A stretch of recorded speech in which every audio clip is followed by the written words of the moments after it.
Hey, what's up, Street Talks? This is Todd Hada Eric Kim from the Eric Kim Street Photography blog. So I wanted to show you my egg challenge. So I call this the Eric Kim Egg Challenge.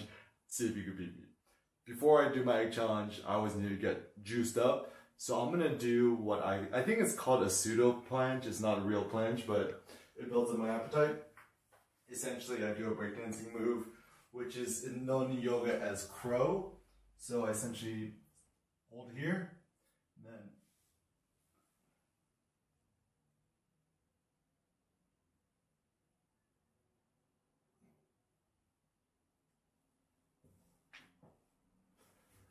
look, Ma, no hands. All right, so the most important thing when you're cooking eggs is have a shitload of eggs. So come on over. I have popularized the egg snack phenomenon for my best friends on the interwebs. The first thing you need is a shitload of eggs. Here in Mexico City, you can buy like 60 eggs for like $2. It's pretty amazing. And why eat egg snacks?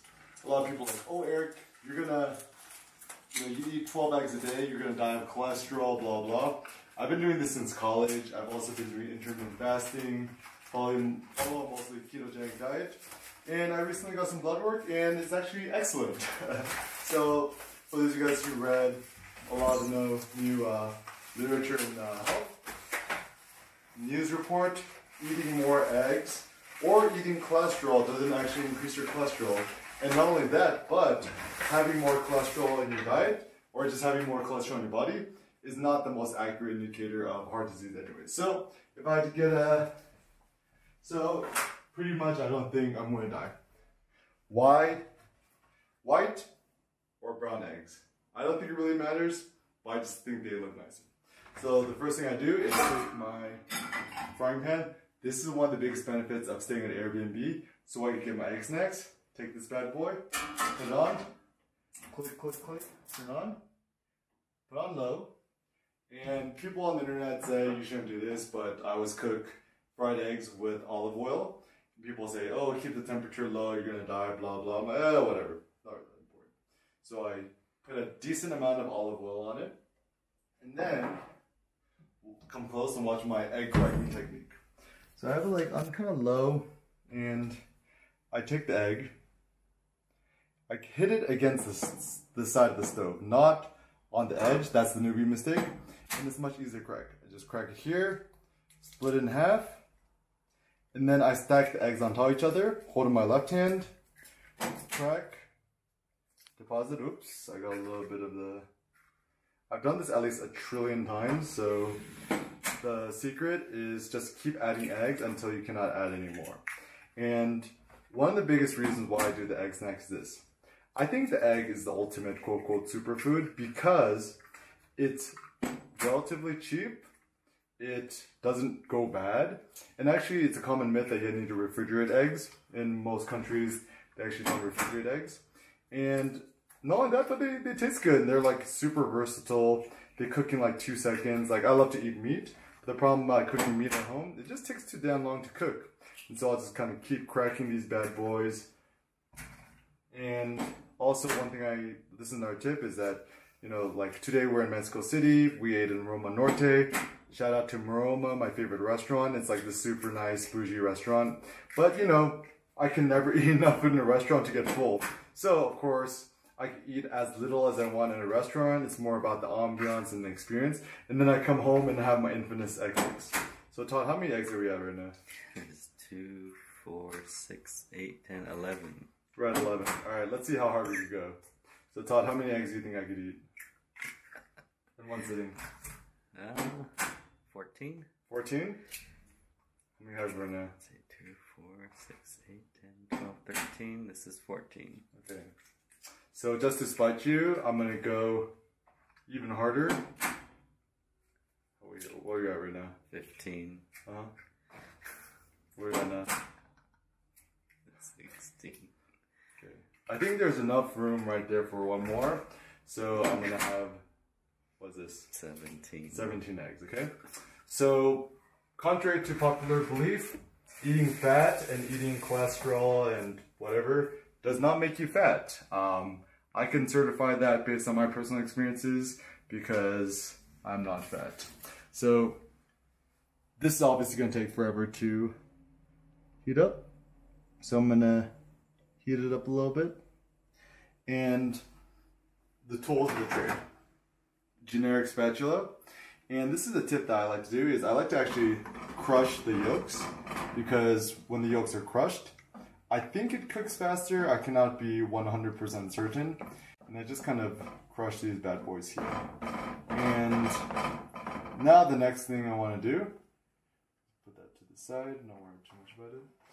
And I'll just take, do you think I'll fit in one plate, Todd? Maybe. Maybe? Alright, let's risk it. Let's see and find out. So I'll put this up to this side, and let's take a look in the drawer up here to see what we even have in store. So this is what I generally do, is I just use whatever to salt it and to herb it up. So these are all random herbs I found here in the kitchen drawer. So I'll just kind of randomly disperse it, enough to make it look pretty. Like, alright, that looks pretty good. And I find that with pepper, you can never add too much pepper. I don't think anyone has ever put too much pepper or garlic to any single dish. I'm like the second coming of Emeril Lagasse. Bam! With the garlic. I think this is a little bit of cumin powder. This is usually kind of expensive, I think, but we're gonna throw this in the eggs, it's all good. And honestly, anyone who's too nerdy about measurements and stuff like that, doesn't really matter. I think it's just all these TV food channels trying to make money. So I'll just put some of that bad boy in there. Let's see what we have next. Ooh, rosemary. This actually adds a nice little bitter kick. And this is actually one thing I noticed, is that especially when you're eating more fatty foods, adding more bitter foods or bitter herbs to the mix makes it actually taste better. I'm not exactly sure why. I think it just kind of adds more texture, and the bitterness maybe breaks down the fattiness, and that's why it's nice to have a little bit of acidity. And the last thing is, I don't know, maybe this is oregano or parsley or some other generic herb. So I'm just gonna put this in because I think it looks pretty. And now the last thing I want to add is, and I gotta represent Mexico. This is my chile piquin con sal y limon. I have no idea what this is. I got this for like 50 cents in the grocery market. I think it's essentially like, what's that thing we called that people usually have, with the lime and the salt, and the people eat it with fruits and vegetables or something like that. Do you know what I'm talking about? No. That picante thing. Alright, if anyone's watching this, you know what I'm talking about. That's something we put on. Okay, so now, essentially, my egg snack is what I like to call a keto pizza, a ketogenic pizza. A ketogenic diet is this new trendy diet where you're essentially eating high fat. I eat high protein, essentially no carb. I haven't really eaten carbs or sugar in the last 5 years. And the secret with this is that you want to adjust the heat. So essentially we want this thing to cook as much thoroughly without having to flip it, because flipping this thing would be a very complicated affair. Because how many eggs do we have in here, Tom? 17? We have 17 eggs, and to eat 17 eggs for some human beings is a little bit more challenging than others. And this is also a big tip, is I'm a big fan of intermittent fasting. I don't eat breakfast for lunch, and I'll work out and be more intellectually productive during the day. Drink a lot of black coffee. Sometimes I'll have a cup of hot cocoa, and drink a lot of water throughout the day. And then when it's time to break my fast at around 5 or 6, then I just go ham and I eat as much meat and stuff as I want. So this is one pro tip, is that, so to expedite the cooking of this, because it's going to take forever. You know it's going to take forever because the top is still super wet and milky, but you can still kind of tell that the inside, the bottom touching the pan, is actually probably cooked. So this is a new thing. So I'm going to take the spatula and very dangerously, I'm going to pick up half of this thing and let half of it drain out back into the pan, and I'll let that other half cook. So it still looks like it's holding its consistency for the most part. Todd, are you scared? It's right? pretty gross.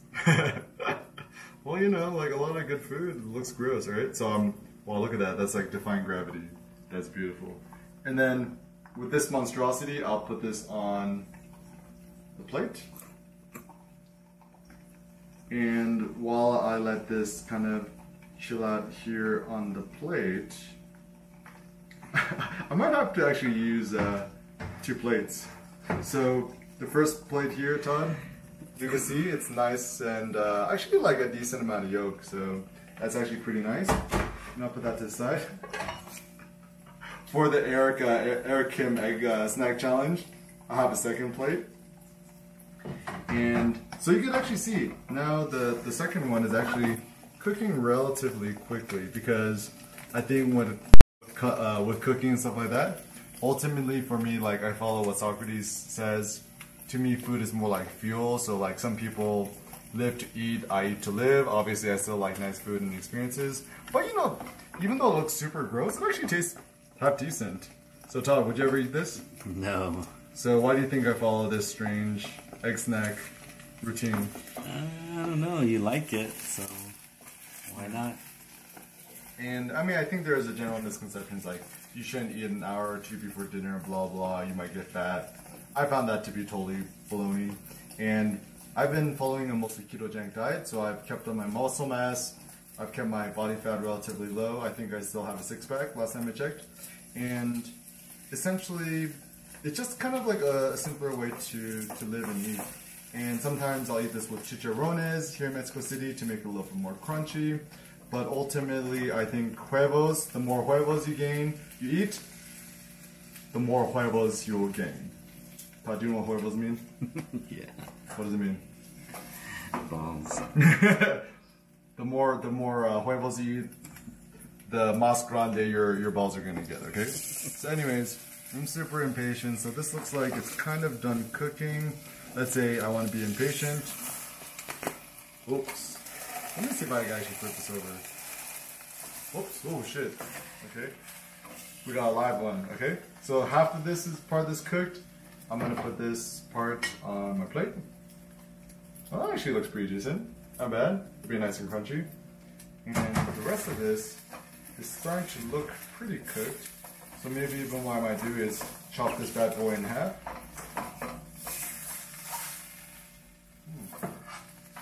Bada bing, bada boom. Oops. Don't want to risk it. So cut that with a spatula. Picking up this bad boy. Oh, it's starting to smell pretty good. Get that there. And we got the rest of Pangea up in here. Got Pangea there, Todd? I think that looks pretty good. So I'll turn it off. I'll scooch the rest of that in here. And one of the things that I found that's very important when you're eating, you take all your ingredients, you put it away, and it's always good to clean everything when you're done. Come on over here. So you take the pan while it's still hot, you wash it, just kind of rinse it a bit. Took like 2 seconds, put it back here on the side. You got your little spatula. Let me taste it. Tastes like eggs. That's pretty good. And essentially, I had right now, what time is it right now? Like 11, midnight? Yeah. Something like that. And we had a nice little meal, but then on the way home, did a few more chin-ups at the park. So I'm actually pretty hungry. So let's see. I got my fork. I should use the bigger fork. I got a knife. Might make life a little easier. So let us transport these 2 bad boys to the table. Dun, dun, dun, dun, dun, dun. So Todd, do you still think I can eat all this? Yeah, I think so. So, do you think people care about how it tastes or not really? Yeah, tell them how it tastes with all your seasoning. So let's see what looks better. This one or this one? It's probably this one, right? Yeah, try that one. It looks a little more cooked, so I'm gonna cut into it. Ooh, it's kind of has like a nice solid texture. The herbs actually bring out a really nice flavor. It actually tastes like Provence, like the South French. All the herbs. Tastes a little bit of the olive oil. It's actually pretty good. My nagging feeling is that it needs more salt.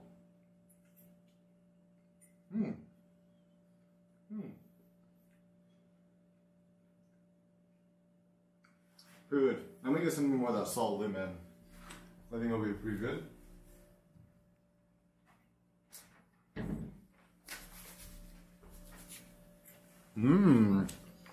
It's really nice. And also one of the things I like about following an intermittent keto diet is that, you know, you usually have breakfast or lunch and you fall into food coma afterwards. In this situation, you're always a little bit hungry during the day. Not that bad. And then when it's time to eat dinner, the food tastes like 1,000,000,000 times better.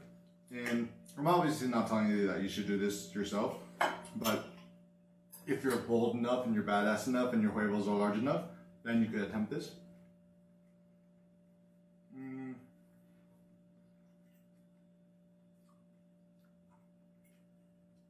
It's really good. Also, tell while I'm eating, tell about when we were in New Orleans, my egg and bacon snacks tonight.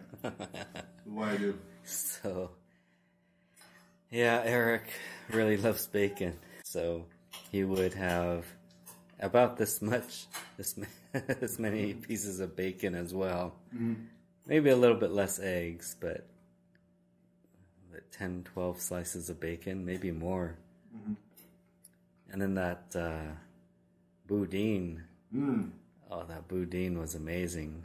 What's boudin? Boudin is like a sausage, but also with some rice in there. They have blood sausage, they have regular, all different flavors, but something they do in Louisiana, which shout out to Shannon in Louisiana. Thanks for the boudin. Yep. Good stuff. I miss it. So, some other pro tips. If you're traveling in a hotel room and you have an electric kettle, you know that you can actually put eggs inside the electric kettle and boil it, and you get boiled eggs. That's a pro tip. Second pro tip. If you're at a hotel that serves breakfast, and you don't want to eat breakfast or lunch, you want to fast, you could ask them to boil you like, once in Vietnam, I asked them to boil me 8 eggs every morning. And then they're like, this guy's fucking weird, but whatever. And so they would put in a little container for me. So every single morning, they would boil me 8 eggs. And I would just go back to my hotel room in Saigon and just put it in my fridge. And just have an egg snack later. Pretty smart, right? Yeah. Well, this is really good. So what's our progress so far, Todd? You're probably down about 8. 7 or 8 out of 17. So, do you think based on my progress, I can make it all the way? Yeah. So, Todd, why do you think people don't like to eat eggs? For the whole cholesterol, blah, blah. What do people say? I don't know. That's not much in the news anymore that I've heard. But I just don't like eggs. I'm allergic to the yolk. Or no, I'm allergic to the white. But this smell here just kind of makes me gag. Oh no. To me, this is the most beautiful smell. Actually, Cindy hates the smell, so that's why I closed the door. But it's like the Vegas buffet scrambled egg pan. That's like one of the grossest smells to me. I don't want to smell that. This isn't as bad. So, I also think that in life, embracing the extremes is good. Like, live like a poor person or super scrappy, like eating an egg snack at night costing nothing. And we could also enjoy a fancy meal too, right? That's kind of an interesting concept, right? Yeah. Because this is what I realized after Mexico City. Mexico City has some of the most phenomenal food in the world. Super fancy. We went to Maroma tonight. And after having a nice meal in Mexico City, why would I ever spend $15, $20, $50, $100 on a meal in America? Like, Todd, have you had any memorable meals in America? I really don't think I can, except maybe Jocko's. Yeah, Jocko's is consistently good steak, but for not too expensive too. Wait, so talk about Jocko's. This is important. So, well, we don't want to let the secret out, but up in Central California, there's this little place called Jocko's, and they do the Spencer steak, which is like a ribeye. I think it's about 20 or 22 ounces for like $32 with all the sides. Just amazing. Plus even ice cream for dessert. But beats out pretty much any of the fancy $60, $80 steaks I've had before. And it just kind of, yeah, like spending twice as much for a steak just isn't satisfying anymore for me. So do you order steak at fancy restaurants anymore? Sometimes. You have to pay for it. Yeah, if I'm not paying for it, yeah, I'll always get steak. But if I have to pay for it, sometimes I'll get a cheaper option, just because I know it's not going to be as good. And I think the thing that's interesting about us, Todd, is that we like good food, but we also like a bargain. Yeah. Like, why do you care about value for the food? It's just kind of, you don't want to feel ripped off, right? You spend $60 on the steak, and then $10 for broccoli, another $10 for a potato, tax tip. That's without even a drink. You're looking at $80, $90, $100, and you can drive up to Jocko's, where you know you're going to have a consistently very good steak. And yeah, that's tough. It's having really good food at decent prices just kind of makes spending a lot for food not fun. Oh, so this is garlic salt, by the way. So what are some other travel hacks you have thought about, like eating good food on a budget or getting more bang for the buck? I'll always try to see where the locals are eating. And, you're going to spend maybe half the amount and probably get better food. Like this one thing I was telling, I forget who it was, maybe my tour guide.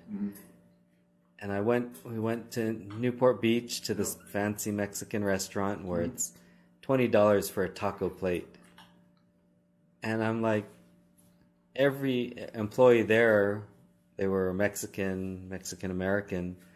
I'm like, there's not one person here who has eaten and paid for this. Like I'd rather see where they go for lunch and go there. Like they're going to go to the place that tastes really good and costs, a normal amount. Yeah. So how do you find out where the locals eat? Well, I guess you can just talk to them and ask, especially talk to locals. Yeah. Oh my God. Especially if you speak Spanish, they'll appreciate you speaking Spanish because they're used to just seeing the rich, the rich elite people eating there, just kind of treating them like they're just slaves. Yeah, they're servants. Yeah. But then if you relate to them on a personal level, and they'll be like, oh yeah, we go down here for our lunches, or that kind of thing. So how would you say that in Spanish, Todd? What I say, donde comer, or donde comer la amorosa. And I don't know. Yeah, that's all I have to say, right? Yeah, I guess. And then what will they say? And then they'll probably just say, oh yeah, we go way down the street, or out of Newport Beach or something. Or maybe a taco truck somewhere, or something local and good. Well, another food tip I have too, when you're inside like a nice restaurant or whatever, often it's actually useful to ask the waiters, what is your favorite meal here? Because like usually what, you know, clients or tourists or whatever will say is that, oh, what's good here or what's popular here. So Todd, when you ask that to a waiter, why is that a problem? They're just gonna say what everybody orders, which people may not know what's good or not, right? Just like what's popular. Like, what do all the tourists get, right? You don't want to eat what all the tourists get. You want what's good. And also, usually, like tourists, well, I'm sure they also get trained to push their more profitable dishes. They're actually like, I mean, they might still taste good, but they're just not a good value. Yeah. Or interesting. So that's why I'm very specific when I'm like, no, what's your favorite? And usually restaurants, the waiters have tried everything on the menu. And it's not always true that their taste can be similar to yours. But at least it might open your eyes to a dish that you might have not expected to be really good, but actually ends up being really good. Like, for example, you know, we're at this restaurant called Dolce Patria in Mexico City, super fancy in Polanco, and we're about to have dinner. And I said, oh, what's your favorite here for dessert? And she said, oh, it's actually not even on the menu. It's like the first, the kiss of Frida. And she's telling us about it. I'm like, okay, that sounds good. And we order it. It comes out. And it's just like lips. And you're like, do I eat this? This is kind of like weird. And then take a bite of it. And then Cindy's face was like, wow, that was the best cheesecake like dessert ever. And so obviously two things. It's not on the menu, so we wouldn't have known about it. And two, you know, the worker there has probably eaten or tried everything on the menu. And I still do believe in this like notion of like omakase, that I believe that the restaurant and the chef and trained staff actually know better than the customer. Because you know they always say the customer's always right. Todd, is the customer always right? No, customers are idiots. A lot of times. And also the thing too is that if you're traveling in a foreign country, most people are quite risk averse, right? So they just eat what's safe. So, for example, one of my best friends, Justin, he gave me and Cindy a butcher class in Berkeley. So we went to a butchery, and I asked the guy, what's the most overrated cut of meat and what's the most underrated cut of meat? Easily, he said, overrated filet mignon. It's tiny, it tastes like nothing, and it's super expensive. Most underrated is actually lengua, tongue, and actually cabeza, head. So I was like, whoa, that's super interesting. And so now whenever I'm in Mexico, I'll always eat lengua. Whenever I see it on the menu, I just order it instinctively. And so maybe even if you ask a local Mexican waiter, what's your favorite thing on the menu? They might say like lengua, and you might be like in America, like, oh, I'm not gonna eat tongue, right? But it tastes amazing. Todd, have you had lengua? I have. It's not my favorite. Why not? I think the texture sometimes, depending how thick it is. The thinner, the better. When it starts to get thick and really looks like a tongue, that kind of freaks me out a bit. That's true. Like, I'm kind of like you too, is that for an extent. I kind of do like my meat a little bit anonymous. Truth be told. Oh, so where's my other favorite foods here in Mexico City, Todd, so far? Man, I ate so much. Tamales. Tacos. I don't know. What kind of meat? What kind of taco meat? Oh, so arrachera. Yeah, that's one of my new favorites I discovered actually in Guanajuato. A little more expensive than carne asada or bistec, but usually very tender, very good flavor. So yeah, I've been eating that. Whenever I see it on the menu, that's what I'll order. Alright, Todd, what's the time count on the video? Almost 30 minutes. Alright. Is that finish it? It's pretty much gone. Alright. So, there might be some people saying, Eric, sop up that liquid. Should I do it, Todd? I don't want to see that. Alright, we don't want to see it. I'm not going to do it. So, how many eggs do we eat? Or did I eat? 17. 17, okay? So, this video is a challenge. If you have the huevos, I want to see you make a reply video. I want to see you eat 18, is the next? 18 videos. And if you do the 18 egg challenge, you, sir, are the res of... No, not res, that's me. You, sir, are the Rey or Reina of the huevos. Peace out.